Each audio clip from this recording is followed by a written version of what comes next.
ഇടുക്കിയിൽ 1 കോടി രൂപയുടെ GST നികുതി വെട്ടിപ്പ് കണ്ടെത്തി. ഏലക്കടത്തിൻ്റെ പേരിൽ നികുതി വെട്ടിപ്പ് നടന്നുവെന്നാണ് GST വകുപ്പ് കണ്ടെത്തിയിരിക്കുന്നത്. വിഷ്ണു സുരേഷ് കൊച്ചിയിൽ നിന്നാണ്. വിഷ്ണു പറയൂ.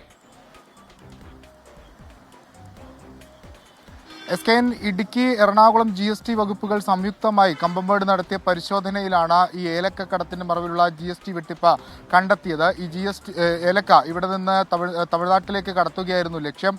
ഏകദേശം 1 കോടി രൂപയുടെ നികുതി വെട്ടിപ്പ് നടന്നിട്ടുണ്ട് എന്നാണ് GST വകുപ്പിൽ നിന്ന് ലഭിക്കുന്ന വിവരം. 2 കേസുകളാണ് രജിസ്റ്റർ ചെയ്തിരിക്കുന്നത്. 2 കേസുകളിലായാണ് ഈ 1 കോടിയുടെ തട്ടിപ്പ്. സമാനമായ തട്ടിപ്പുകൾ ഇടുക്കി മേഖലയിൽ വർദ്ധിച്ചു വരുന്നു എന്നൊരു പരാതിയുടെ അടിസ്ഥാനത്തിലാണ് GST വകുപ്പ് പരിശോധന നടത്തിയത്. ആ പരിശോധനയിലാണ് ഇത്ര ഗുരുതരമായ കണ്ടെത്തലുകൾ ഉണ്ടായിരിക്കുന്നത്.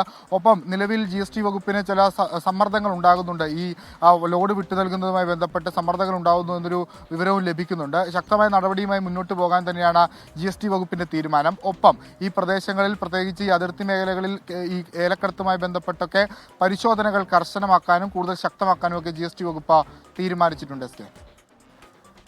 Okay, thank you.